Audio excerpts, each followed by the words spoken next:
Assalamualaikum warahmatullahi wabarakatuh. Perkenalkan, nama saya Nadifatul Hikmah. Saya dari kelas SI 1A.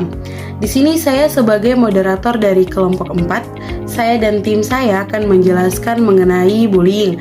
Dan di sini ada beberapa pemateri yang akan menjelaskan mengenai bullying itu sendiri. Di antaranya, hai, perkenalkan nama saya Soadat Agustina Lemeriwa, Prodi Sistem Informasi kelas D. Kenalkan, nama saya Franciscus Leonard Somar, NIM 220 102 026, kelas SI 1A. Nama saya Sapren Solisan, kelas saya adalah SI 1D, prodi saya adalah SI atau Sistem Informasi. NIM saya adalah 22 0102 161. Nama saya Ranti Lalonto, NIM 2201020333, kelas SI 1A. Nama saya Ahmad Rikan Sukandri Putra, Prodi Sistem Informasi kelas SI 1D.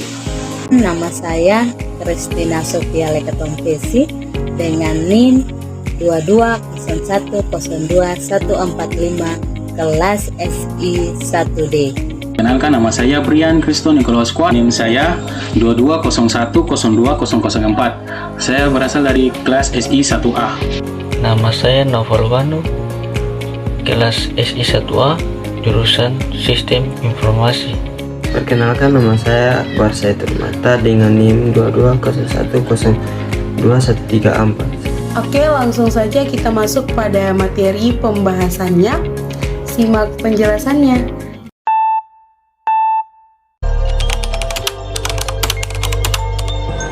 Bullying atau bully adalah segala bentuk penindasan atau kekerasan yang dilakukan secara sengaja oleh satu orang atau sekelompok yang lebih kuat dengan tujuan untuk menyakiti dan dilakukan secara terus-menerus. Menurut UNICEF, bullying dapat diidentifikasi menjadi 3 karakteristik. Yang pertama, dilakukan secara sengaja dan dengan maksud untuk menyakiti. Yang kedua, dilakukan secara terus-menerus, dan yang ketiga, adanya perbedaan kekuasaan. Bullying ini juga dapat terjadi secara langsung maupun online. Berdasarkan sebuah riset, pelaku bullying biasanya memiliki masalah keluarga, stres, atau trauma. Adapun yang pernah menjadi korban mereka yang pernah diintimidasi lebih berpeluang menjadi pelaku bullying ketimbang orang yang pernah diintimidasi sama teman sekolahnya sendiri.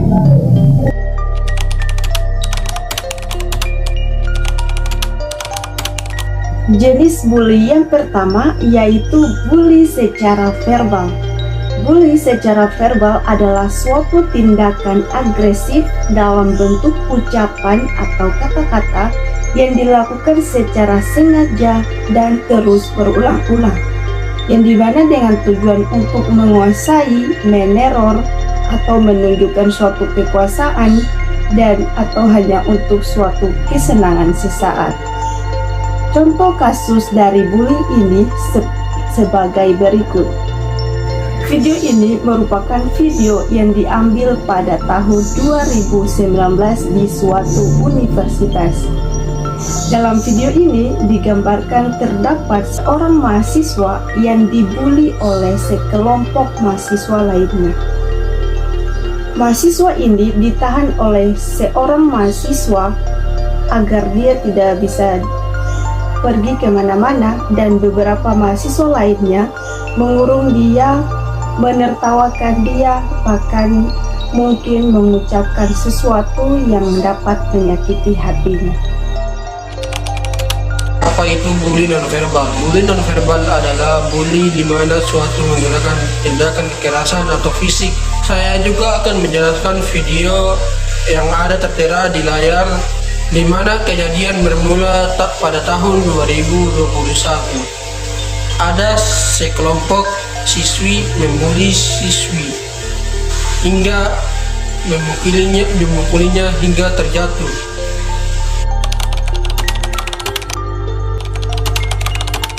Bagaimana cara mencegah bullying dengan membangun konsep diri yang baik?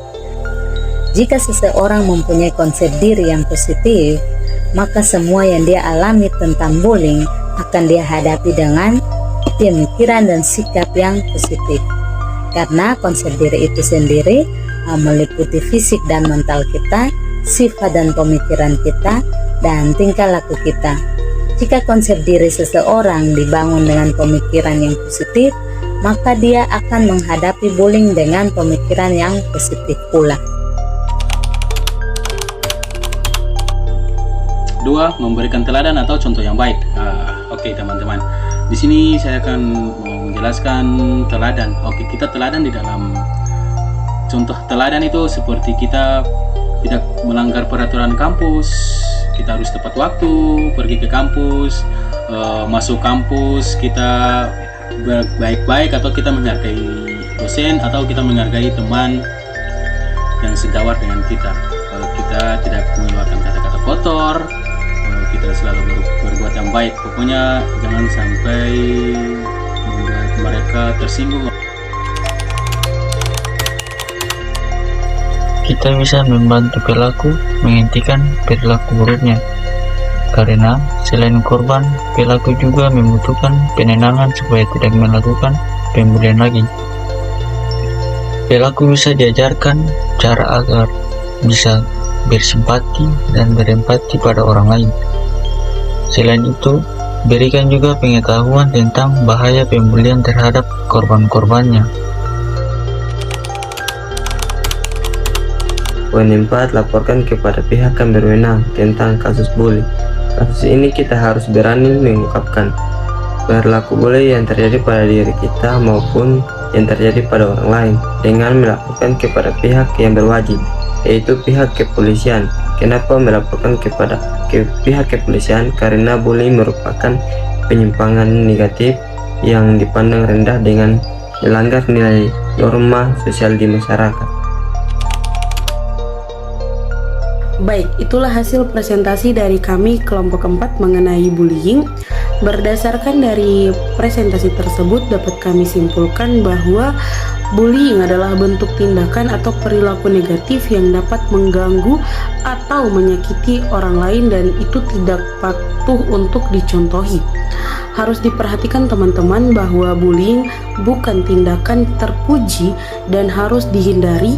Maka dari itu saya mengajak teman-teman sekalian untuk stop membuli siapapun dan dimanapun kalian berada. Baik, demikian akhir presentasi dari kami. Semoga bermanfaat untuk kita semua. Kurang dan lebihnya mohon dimaafkan. Wassalamualaikum warahmatullahi wabarakatuh.